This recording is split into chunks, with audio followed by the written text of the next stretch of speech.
കോൺഗ്രസിന്റെ മണ്ഡലം ഭാരവാഹികളായ ശ്രീ ബാബുച്ചൻ, ഈ 15ാം വാർഡിൽ നിന്നും എത്തിച്ചേർന്നിരിക്കുന്ന പ്രിയപ്പെട്ട ജാസ് പോത്തന്റെ വാർഡിലെ പ്രധാന കോൺഗ്രസിന്റെയും ഐക്യജനാധിപത്യ മുന്നണിയുടെയും സ്നേഹനിധികളായ വ്യക്തികളെ, പ്രിയമുള്ള ജനാധിപത്യ വിശ്വാസികളെ, സുഹൃത്തുക്കളെ, ഈ അടുത്ത കാലത്തായിട്ട് ഈ നഗരസഭയ്ക്കെതിരെ ഐക്യജനാധിപത്യ മുന്നണിയുടെ ചെയർപേഴ്സൺ ഭരിക്കുന്ന നഗരസഭ, പക്ഷേ ഇവിടെ വികസനങ്ങളൊന്നും 39 വാർഡുകളിലും നടത്താതെ ഈ ഐക്യജനാധിപത്യ മുന്നണിയുടെ കൗൺസിലർമാരുള്ള വാർഡുകളിൽ വികസനം നിഷേധിച്ചുകൊണ്ട് ഇടതുപക്ഷ കൗൺസിലർമാർക്കും മറ്റ് BJP കൗൺസിലർമാർക്കും വികസനം നടപ്പിലാക്കി കൊടുക്കുന്ന ഒരു സംവിധാനം കുറച്ചു കാലങ്ങളായി ഇവിടെ ഇടതുപക്ഷ ഉദ്യോഗസ്ഥ കൂട്ടുകെട്ടിലൂടെ ഇവിടെ നടമാടിക്കൊണ്ടിരിക്കുകയാണ്. ഇതിനെതിരെ കഴിഞ്ഞ ആഴ്ചയിലും വാർഡ് വിഭജനത്തിന്റെ അശാസ്ത്രീയമായ വാർഡ് വിഭജനത്തിന്റെ പേരിൽ കഴിഞ്ഞ ആഴ്ചയിലും ഈ നഗരസഭാ കവാടത്തിൽ ഐക്യജനാധിപത്യ മുന്നണിയുടെ നേതൃത്വത്തിൽ ഒരു സമരം നടത്തിയിരുന്നു. നിരവധി സമര പരിപാടികൾ നടത്തി. ഇപ്പോൾ ഞങ്ങളുടെ ആവശ്യം, ഞാൻ നഗരസഭയുടെ നേതൃത്വത്തിലുള്ള കൃഷിഭവനിൽ ഞാനവിടെ വികസന സമിതി അംഗമായിട്ട് കഴിഞ്ഞ കാലങ്ങളിൽ സേവനമനുഷ്ഠിച്ച ഒരാളാണ്. എന്റെ പാർട്ടി പറഞ്ഞിട്ട് അന്ന് ബഹുമാനപ്പെട്ട ഈ jazz Pothan, 15ാം ward councillor jazz Pothan, അന്ന് ഒരു ദിവസം കൂടിയ യോഗത്തിന് നമ്മുടെ കാവുഭാഗത്ത് ഇപ്പൊ പ്രവർത്തിച്ചുകൊണ്ടിരിക്കുന്ന കൃഷിഭവൻ ഏത് നിമിഷവും നിലംപൊത്താവുന്ന വിധത്തിൽ തകർന്ന തരിപ്പണമായി നിൽക്കുന്ന, ഇടിഞ്ഞു പൊളിഞ്ഞു വീഴാവുന്ന ഒരു അവസ്ഥയിലാണ് കാവുഭാഗത്തെ കൃഷിഭവൻ. ഇപ്പോൾ അതും വാടക കെട്ടിടത്തിലാണ് സ്ഥിതി ചെയ്യുന്നത്. അത് മാറ്റി മഞ്ഞാടിയിൽ നല്ലൊരു സ്ഥലം കണ്ടെത്തി അന്നത്തെ യോഗത്തിൽ ജാസ് പോത്തൻ അത് ആവശ്യപ്പെട്ടു. അവിടെ സ്ഥലമുണ്ട്, അവിടെ കൃഷി വകുപ്പിന് കൃഷി ഓഫീസ്, കൃഷിഭവൻ നമുക്ക് നിർമ്മിക്കാം. അന്നത്തെ കൈയടിച്ച് എല്ലാ വികസന സമിതി അംഗങ്ങളും അന്നത്തെ ചെയർപേഴ്സണും എല്ലാവരും അംഗീകരിച്ച, കൃഷി ഓഫീസറും എല്ലാം അംഗീകരിച്ച ഒരു കാര്യമാണ്. അതിനെ തുടർന്നാണ് മഞ്ഞാടിയിൽ സ്ഥലം കണ്ടെത്തുകയും, പക്ഷേ ബാക്കിയെല്ലാം പേപ്പർത്താളുകളിൽ ഒതുങ്ങുകയും ഒരു നിർമ്മാണ പ്രവർത്തനം പോലും കൃഷിഭവന്റെ പേരിൽ മഞ്ഞാടിയിൽ നടത്തിയിട്ടില്ല എന്നുള്ളതാണ് വസ്തുത. ഞാൻ ദീർഘമായി സംസാരിക്കുന്നില്ല. ഇവിടെ ഉദ്ഘാടകരും അധ്യക്ഷനും ഒക്കെയുണ്ട്. ഞാൻ എൻ്റെ കർത്തവ്യത്തിലേക്ക് കടക്കുക. ഇന്നിവിടെ 15ാം വാർഡിന്റെ കൗൺസിലർ ശ്രീ ജാസ് പോത്തൻ നടത്തുന്ന ഈ ഉപവാസ സമരം എന്തിനു വേണ്ടിയാണ് എന്ന് പൊതുജനങ്ങളെ ഒന്ന് ബോധ്യപ്പെടുത്താൻ വേണ്ടി മാത്രമാണ് ഞാൻ ഇത്രയും സംസാരിച്ചത്. 15ാം വാർഡിൽപ്പെട്ട മഞ്ഞാടിയിൽ കൃഷിഭവന്റെ നിർമ്മാണ പ്രവർത്തനങ്ങൾ ഉടൻ തന്നെ ആരംഭിക്കണം. അതാണ് ഇന്നത്തെ ഉപവാസ സമരവുമായി ആവശ്യപ്പെട്ടുകൊണ്ട്, ഉപവാസ സമരത്തിൽ ആവശ്യപ്പെട്ടുകൊണ്ട് ശ്രീ ജാസ് പോത്തൻ ഉപവാസ സമരത്തിനായി ഇവിടെ എത്തിച്ചേർന്നിരിക്കുന്നത്. ഇന്നത്തെ ഇവിടെ എത്തിച്ചേർന്ന വിശിഷ്ട വ്യക്തികളെ സ്വാഗതം ചെയ്യുക എന്നുള്ളതാണ് എന്റെ കർത്തവ്യം. ഈ ഉപവാസ സമരത്തിന് അധ്യക്ഷത വഹിക്കുന്നത് പ്രിയങ്കരനായ ഐക്യജനാധിപത്യ മുന്നണിയുടെ തിരുവല്ല ടൗൺ മണ്ഡലം കൺവീനർ ശ്രീ ലാൽ നന്ദാവനം. വളരെ സ്നേഹത്തോടെ, ബഹുമാനത്തോടെ ഈ ഉപവാസ സമരത്തിൽ അധ്യക്ഷത വഹിക്കുന്നതിനായി ശ്രീ ലാൽ നന്ദാവനത്തെ ഞാൻ സ്വാഗതം ചെയ്യുകയാണ്. ഈ ഉപവാസ സമരം ഉദ്ഘാടനം ചെയ്യുവാൻ എത്തിച്ചേർന്നിരിക്കുന്നത് നമുക്ക് ഏവർക്കും പ്രിയങ്കരനായ ശ്രീ അഡ്വക്കേറ്റ് ശൈലാജ് അവർകളാണ്. കേരള പ്രദേശ് കോൺഗ്രസ് കമ്മിറ്റിയുടെ സെക്രട്ടറിയായി ദീർഘകാലമായി പ്രവർത്തിക്കുന്ന അദ്ദേഹം പരിമല പമ്പ കോടതിയിലെ KSUവിന്റെ ചെയർമാനായി, തുടർന്ന് ജില്ലാ കോൺഗ്രസ് കമ്മിറ്റിയുടെ വൈസ് പ്രസിഡന്റായി, ജനറൽ സെക്രട്ടറിയായി KSUവിലൂടെ വളർന്നു വന്ന വ്യക്തിത്വം ഇപ്പോൾ കേരള പ്രദേശ് കോൺഗ്രസ് കമ്മിറ്റിയുടെ സെക്രട്ടറിയായി ആത്മാർത്ഥതയോടെ സേവനമനുഷ്ഠിക്കുന്ന ഏറ്റവും പ്രിയപ്പെട്ടനായ ശ്രീ അഡ്വക്കേറ്റ് ശൈലാജ് ഈ ഉപവാസ സമരം ഉദ്ഘാടനം ചെയ്യുവാനായിട്ടാണ് ഇവിടെ എത്തിച്ചേർന്നിരിക്കുന്നത്. നിങ്ങളുടെ ഓരോരുത്തരുടെയും പേരിലും എന്റെ വ്യക്തിപരമായ പേരിലും അദ്ദേഹത്തെ വളരെ ഹൃദയപൂർവ്വം, ബഹുമാനപൂർവ്വം സ്വാഗതം ചെയ്യുകയാണ്. ഇന്ത്യൻ നാഷണൽ കോൺഗ്രസിന്റെ ബ്ലോക്ക് കമ്മിറ്റിയുടെ vice president Shri NA Jose, എൻ്റെ പഴയകാല സുഹൃത്താണ് അദ്ദേഹം. ഇവിടെ നിരടത്തു നിന്നും അദ്ദേഹം ഈ യോഗത്തിൽ പങ്കെടുക്കുവാൻ എത്തിച്ചേർന്നിരിക്കുന്നു. വളരെ പ്രിയങ്കരനായ എൻ്റെ സുഹൃത്തു കൂടിയായ ബ്ലോക്ക് കോൺഗ്രസ് കമ്മിറ്റിയുടെ വൈസ് പ്രസിഡന്റ് ശ്രീ N.A. ജോസിനെ ഈ യോഗത്തിലേക്ക് സ്നേഹപൂർവ്വം സ്വാഗതം ചെയ്യുന്നു. ബ്ലോക്ക് കോൺഗ്രസ് കമ്മിറ്റിയുടെ ജനറൽ സെക്രട്ടറി ശ്രീ നെബു കോട്ടയ്ക്കലിനെ യോഗത്തിലേക്ക് സ്നേഹപൂർവ്വം സ്വാഗതം ചെയ്യുകയാണ്. മുൻ നഗരസഭാ കൗൺസിലറും കോൺഗ്രസ് പാർട്ടിയുടെ ജനറൽ സെക്രട്ടറിയുമായ ശ്രീ അലക്സ് മാമനെ വളരെ ബഹുമാനത്തോടെ യോഗത്തിലേക്ക് സ്വാഗതം ചെയ്യുന്നു. നഗരസഭാ കൗൺസിലർ ശ്രീ മാത്യു ചാക്കോയെ യോഗത്തിലേക്ക് സ്വാഗതം ചെയ്യുകയാണ്. നഗരസഭയുടെ കൗൺസിലർ ഡോക്ടർ റെജിനോൾഡ് വർഗീസിനെ യോഗത്തിലേക്ക് സ്വാഗതം ചെയ്യുന്നു. ടൗൺ മണ്ഡലം കോൺഗ്രസ് കമ്മിറ്റിയുടെ പ്രസിഡന്റ് PM ഗിരീഷ് കുമാർ യോഗത്തിൽ എത്തിച്ചേർന്നിട്ടുണ്ട്. അദ്ദേഹത്തെ യോഗത്തിലേക്ക് സ്നേഹപൂർവ്വം സ്വാഗതം ചെയ്യുന്നു. ഇവിടെ എത്തിച്ചേർന്നിരിക്കുന്ന ഉപവാസ സമരം അനുഷ്ഠിക്കുന്ന ഏറ്റവും പ്രിയങ്കരനായ എൻ്റെ കൊച്ചനുജൻ 15ാം വാർഡ് കൗൺസിലർ കൂടിയായ ശ്രീ ജാസ് മോത്തനെ യോഗത്തിലേക്ക് ഹൃദയപൂർവ്വം സ്വാഗതം ചെയ്യുന്നു. 15ാം വാർഡിൽ നിന്നും മറ്റു വാർഡുകളിൽ നിന്നും ഇവിടെ എത്തിച്ചേർന്നിരിക്കുന്ന ഈ സമരത്തിന് ഐക്യദാർഢ്യം പ്രഖ്യാപിച്ചുകൊണ്ട് ഇവിടെ എത്തിച്ചേർന്ന മുഴുവൻ ജനാധിപത്യ വിശ്വാസികളെയും ഒറ്റവാക്കിൽ സ്വാഗതം ആശംസിച്ചുകൊണ്ട് നിർത്തുന്നു. നന്ദി, നമസ്കാരം. ജയ് UDF.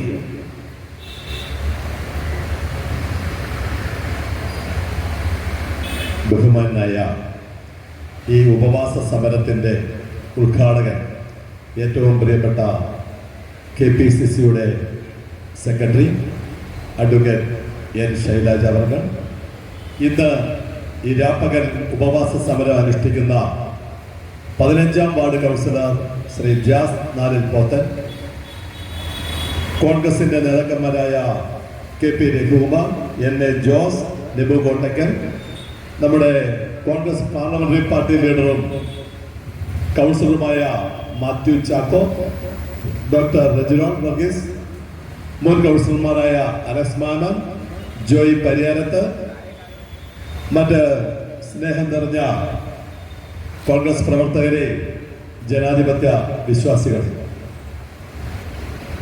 നമ്മുടെ 15ാം വാർഡ് കൗൺസിലർ ജാസ് നാലിൽ പോത്തൻ ഇന്നിവിടെ നിരാഹാരം ഇരിക്കുന്നതിൻ്റെ കാര്യം സ്വാഗത പ്രാസംഗികൻ പറഞ്ഞു കഴിഞ്ഞു. പ്രിയമുള്ള സുഹൃത്തുക്കളെ, അദ്ദേഹത്തിന്റെ ശ്രമഫലമായി UDFന്റെ സ്വപ്ന പദ്ധതിയാണ് 35 വർഷക്കാലമായി ചോർന്നൊലിച്ച് കിടക്കുന്ന കാവുംഭാഗത്ത് പ്രവർത്തിക്കുന്ന കൃഷിഭവൻ മഞ്ഞാടിയിലേക്ക് മാറ്റണം എന്നുള്ളത്. കൗൺസിലർ ജാസ് നാലിൽ പോത്തന്റെ ശ്രമഫലമായും UDF ഭരിക്കുന്ന കൗൺസിലിന്റെ ശ്രമഫലമായും അതിന് എസ്റ്റിമേറ്റ് തയ്യാറാക്കുകയും ടെൻഡർ ചെയ്യുകയും ഒരാൾ കോൺട്രാക്ട് എടുക്കുകയും ആ കോൺട്രാക്ട് എടുക്കുന്ന വ്യക്തി ഒരു എഗ്രിമെന്റ് വെക്കുകയും സൈറ്റ് ഹാൻഡ് ഓവർ ചെയ്ത് കൊടുത്തിട്ടും ആ പണി തുടങ്ങാൻ കാലതാമസം നേരിടുക എന്ന് മാത്രമല്ല, ആ പണി നടത്താതിരിക്കാൻ വേണ്ട കാര്യങ്ങളാണ് LDF ഉദ്യോഗസ്ഥന്മാർ LDFന് വേണ്ടി ചെയ്തുകൊണ്ടിരിക്കുന്നത്. സുഹൃത്തുക്കളെ, കഴിഞ്ഞ കാലങ്ങളിൽ ഇതേപോലെ തന്നെ മഞ്ഞാടിയിൽ UDF ഒരു ഹോമിയോ ഹോസ്പിറ്റൽ കൊണ്ടുവന്നിരുന്നു. ഇതേ വ്യക്തികൾ, ഇതേ ദുഷ്ടശക്തികൾ, ഇതേ LDFന്റെ ഓശാന പാടുന്ന ഉദ്യോഗസ്ഥരുടെ ശ്രമഫലമായും LDFന് വേണ്ടി അവർ ആ ഹോമിയോ ആശുപത്രി ഇതേ രീതിയിൽ തന്നെ അവിടെ നടത്താൻ സാധിക്കാതെ ഒരു സ്ഥിതിവിശേഷം ഉണ്ടായിക്കൊണ്ട് ഇപ്പൊ അവിടെ വളണ്ടിപ്പോ നടത്തിക്കൊണ്ടിരിക്കുകയാണ് സുഹൃത്തുക്കളെ. അപ്പൊ ഒരു കാരണവശാലും കൃഷിഭവൻ അവിടെ നടത്തരുത് എന്നുള്ള നിശ്ചയദാർഢ്യത്തോടു കൂടിയാണ് LDF ഉദ്യോഗസ്ഥന്മാരും LDFും ഇവിടെ ചെയ്തുകൊണ്ടിരിക്കുന്നത്. ഇത് കേവലം ഒരു രാഷ്ട്രീയ പ്രേരിതമാണ്. UDF ഭരിക്കുന്ന നഗരസഭാ ചെയർപേഴ്സനെ, നഗരസഭാ കൗൺസിലിനെ അപകീർത്തിപ്പെടുത്തണം. 1. 2, UDF കൗൺസിലർ മഞ്ഞാടിയിൽ നിന്നും ജയിച്ചു വരാൻ പാടില്ല. അപ്പൊ ഹോമിയോ ആശുപത്രി നശിപ്പിച്ച അതേ മാനദണ്ഡത്തിൽ തന്നെ കൃഷിഭവനും അവിടെ കൊണ്ടുവരാതിരിക്കാനുള്ള ശ്രമങ്ങൾ നടത്തിക്കഴിഞ്ഞു.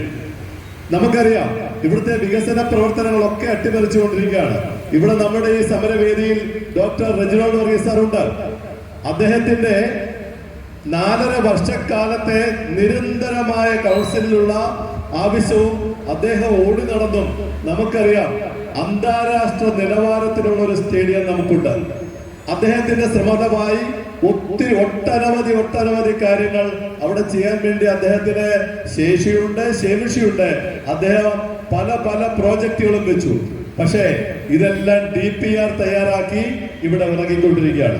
സുഹൃത്തുക്കൾ, ഒരു DPR തയ്യാറാക്കുമ്പോൾ 4.5 ലക്ഷം രൂപയാണ് നഗരസഭയ്ക്ക് ചെലവ് വരുന്നത്. ഈ 4.5 ലക്ഷം രൂപ ചെലവിൽ DPR തയ്യാറാക്കിയിട്ട് 4.5 വർഷക്കാലമായിട്ട് 4 രൂപയുടെ മണ്ണ് പോലും അവിടെ അടിക്കാൻ നമുക്ക് സാധിച്ചില്ല. എന്തുകൊണ്ട്? ഈ ഉദ്യോഗസ്ഥന്മാരെ കൊണ്ട് ഒരു ജോലിയും ചെയ്യിക്കുന്നില്ല.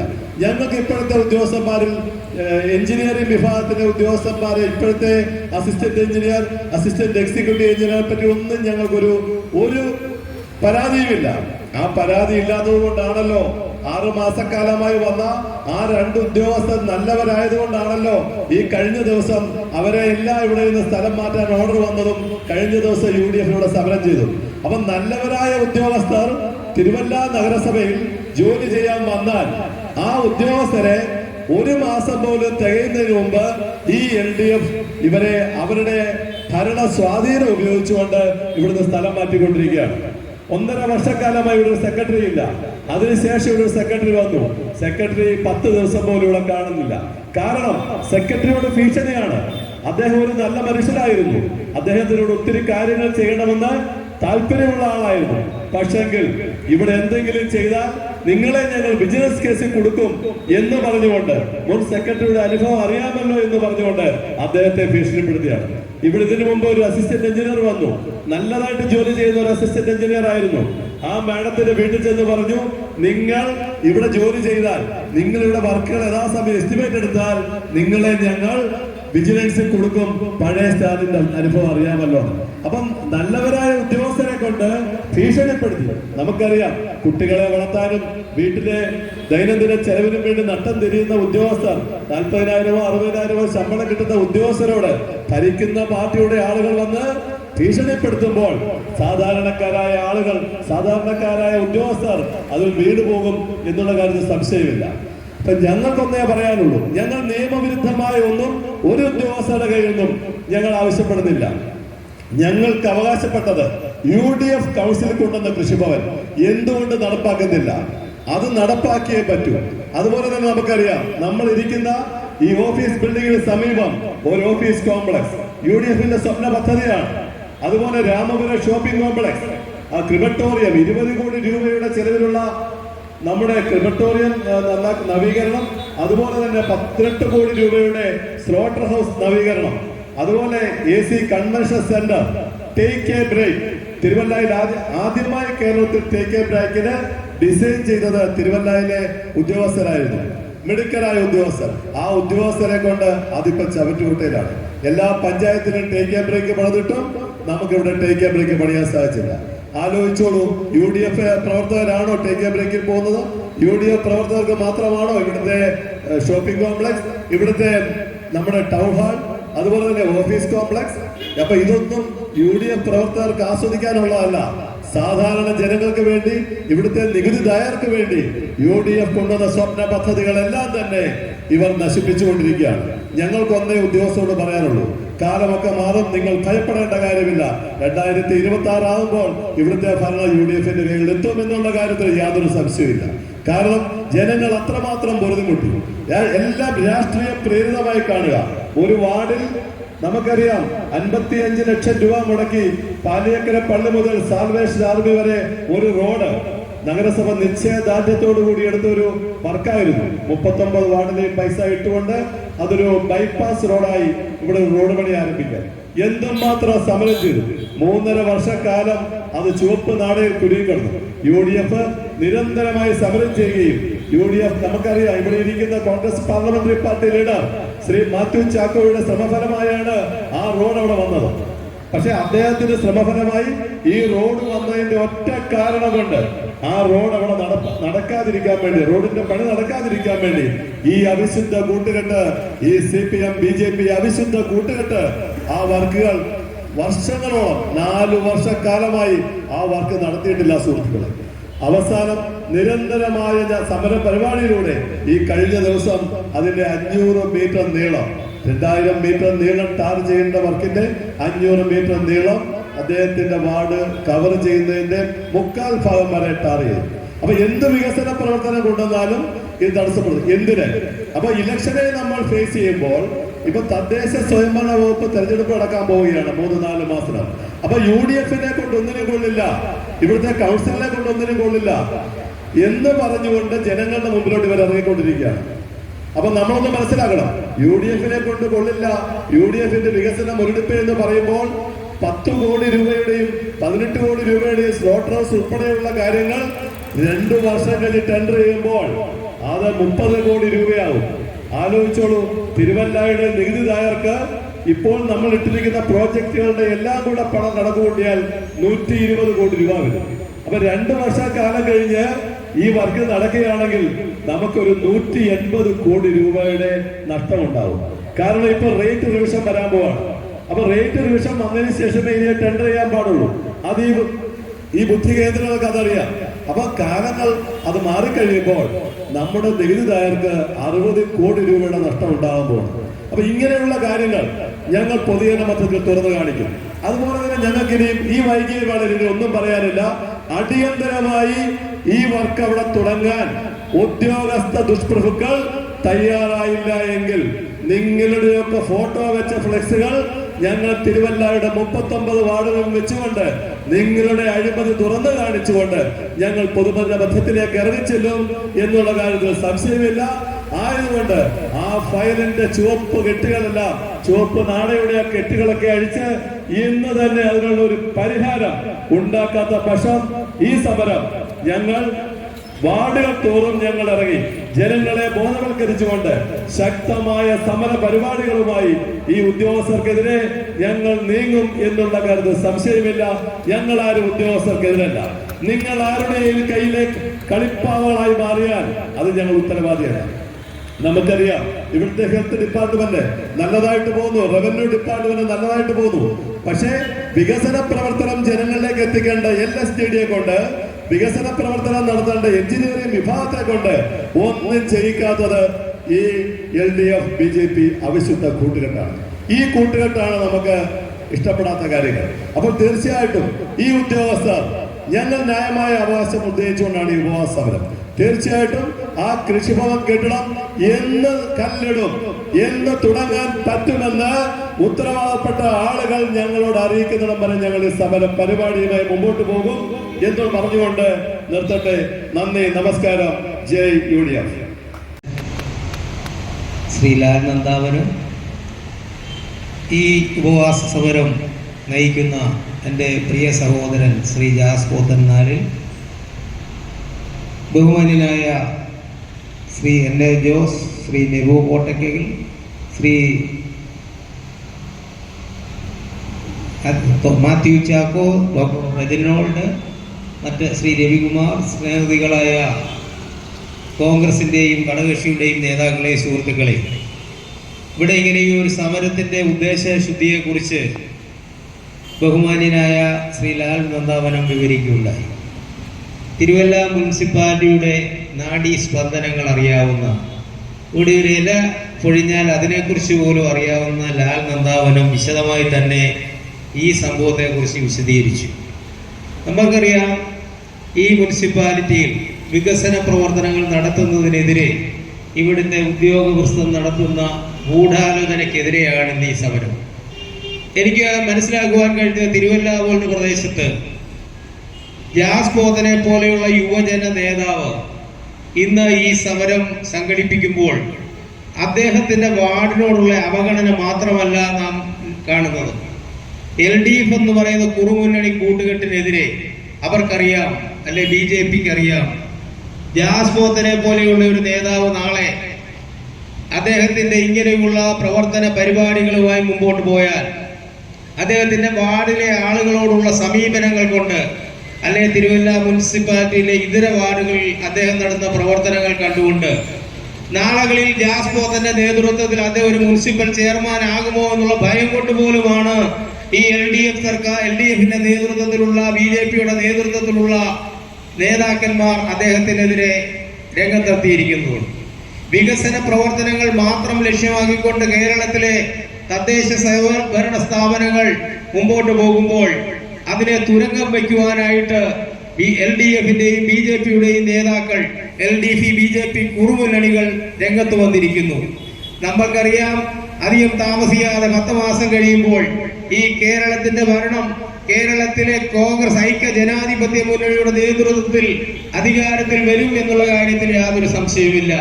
തിരുവല്ല മുനിസിപ്പാലിറ്റിയുടെ വികസനത്തെ അട്ടിമറിക്കുന്നതിന് ഏറ്റവും കൂടുതൽ മുൻപിൽ നിൽക്കുന്നത് ഇവിടുത്തെ ബഹുമാന്യനായ മാത്യു ടി തോമസ് MLA ആണ് എന്നുള്ള കാര്യത്തിൽ യാതൊരു സംശയവുമില്ല. അദ്ദേഹത്തെ കണ്ടിട്ട് ഏകദേശം 3-4 വർഷമായി. ഇപ്പോൾ അദ്ദേഹം സജീവമായി രംഗത്ത് വന്നിരിക്കുന്നു. തെരഞ്ഞെടുപ്പ് അടുക്കുമ്പോൾ അദ്ദേഹം ആളുകളെ സ്നേഹിച്ചുകൊണ്ട് ആളുകളുടെ വീടുകളിൽ എത്തുന്നു, വികസന പ്രവർത്തനങ്ങൾക്ക് വേണ്ടി ശിലാഫലകങ്ങൾ ഇടുന്നു, എല്ലാവിധ മോഹനസുന്ദര വാഗ്ദാനങ്ങൾ നൽകിക്കൊണ്ട് ഈ തെരഞ്ഞെടുപ്പിലും അദ്ദേഹം മത്സരിക്കുവാനായി രംഗപ്രവേശം ചെയ്തിരിക്കുന്നു. നമ്മൾക്കറിയാം, ഇത്തവണ ഇടതുപക്ഷ മുന്നണിയുടെ ജനദ്രോഹ നടപടികൾക്കെതിരെ, പിണറായി സർക്കാരിന്റെ ജനദ്രോഹ നടപടികൾക്കെതിരെ, കേന്ദ്ര സർക്കാരിന്റെ ജനവിരുദ്ധ നടപടികൾക്കെതിരെ കേരളത്തിലെ ജനങ്ങൾ ഒരു കൊടുങ്കാറ്റായി ആഞ്ഞടിക്കും എന്നുള്ള കാര്യത്തിൽ യാതൊരു സംശയമില്ല. കേരളത്തെ ഭരിച്ചു മുടിച്ച് ഖജനാവ് കാലിയാക്കി മക്കൾക്ക് വേണ്ടി മാത്രം ഭരിക്കുന്ന ഒരു മുഖ്യമന്ത്രിയും അദ്ദേഹത്തിന്റെ കുടുംബവും, അതോടൊപ്പം തന്നെ പാവപ്പെട്ട ജനങ്ങളെ വഞ്ചിച്ചുകൊണ്ട് ജില്ലകൾ തോറും മദ്യമയക്ക് മാഫിയകൾക്ക് നേതൃത്വം കൊടുക്കുന്ന, മദ്യത്തിനും മയക്കുമരുന്നിനും മാത്രം നേതൃത്വം കൊടുക്കുന്ന DYFയുടെയും മാർക്സിസ്റ്റ് പാർട്ടിയുടെയും നേതാക്കൾ ഒരു വശത്ത്. ഇതിനെതിരെ ജനവികാരം ഉയരും എന്നുള്ള കാര്യത്തിൽ യാതൊരു സംശയമില്ല. പാവപ്പെട്ട ജനങ്ങൾ പകലന്തിയോളം പാടത്ത് പണിയെടുക്കുന്ന കർഷകന്റെയും കർഷക തൊഴിലാളികളുടെയും പ്രസ്ഥാനം എന്നൊരു കാലഘട്ടത്തിൽ വിളിച്ചോതിയ VS അച്യുതാനന്ദനെ പോലെയുള്ള നേതാക്കൾ നേതൃത്വം കൊടുത്തിട്ടുള്ള EK നായനാരെ പോലെ, അച്യുതമേനോനെ പോലെയുള്ള നേതാക്കൾ നേതൃത്വം കൊടുത്തിരുന്ന ഒരു പ്രസ്ഥാനം ഇന്ന് മാർക്സിസ്റ്റ് പാർട്ടി അഴിമതിയുടെയും സ്വജനപക്ഷപാതത്തിന്റെയും വർഗീയതയുടെയും കൊള്ളയുടെയും കൊലയുടെയും മുഖമുദ്രയായി മാറിക്കൊണ്ടിരിക്കുകയാണ്. ഇതിനെതിരെ കേരളത്തിലെ ജനങ്ങൾ ആഞ്ഞടിക്കും. കേരളത്തിലെ ജനങ്ങളുടെ സ്വൈര്യ വിഹാരം നഷ്ടപ്പെട്ടിരിക്കുന്നു. കേരളത്തിൽ അമ്മപെങ്ങന്മാർക്ക് വഴി നടക്കുവാൻ പറ്റാത്ത അവസ്ഥയുണ്ടായിരിക്കുന്നു. മദ്യവും മയക്കുമരുന്നും സുലഭമായി കേരളത്തിൽ ലഭിക്കുന്നു. ബലാത്സംഗങ്ങളും പിടിച്ചുപറിയും കൊള്ളയും കൊലയും മുഖമുദ്രയാക്കിയ ഒരു ഗവൺമെന്റിനെ ഓശാന പാടുന്ന ഒരു മുന്നണിയായി ഈ മുന്നണി മാറിയിരിക്കുന്നു. ഇതിനെതിരെയാണ് കേരളത്തിലെ കോൺഗ്രസ് പ്രസ്ഥാനം, ഐക്യ ജനാധിപത്യ മുന്നണിയുടെ പ്രസ്ഥാനം ഇന്ന് മുമ്പോട്ട് വന്നിരിക്കുന്നത്.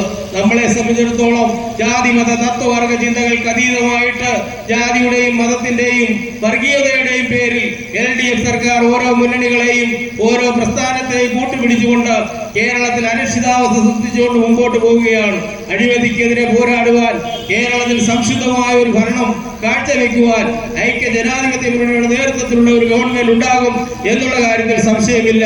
ഇവിടെ ഈ മുനിസിപ്പാലിറ്റിയിൽ ഉദ്യോഗസ്ഥന്മാർ കാണിക്കുന്ന അനാസ്ഥയ്ക്കെതിരെ ഏതറ്റവും വരെ പോകുന്നതിന് വേണ്ടി ഞങ്ങൾ ശ്രമിക്കുമെന്ന് പറഞ്ഞുകൊണ്ട് ജാസ്പോത്തിന്റെ നേതൃത്വത്തിലുള്ള ഈ ധർമ്മ സമരത്തിന് എല്ലാവിധ പിന്തുണയും പ്രഖ്യാപിച്ചുകൊണ്ട് ഈ സമ്മേളനം ഔപചാരികമായി ഉദ്ഘാടനം ചെയ്തതായി പ്രഖ്യാപിച്ചുകൊണ്ട് നിർത്തുന്നു. നന്ദി, നമസ്കാരം. ജയ് ഐക്യ ജനാധിപത്യ മുന്നണി.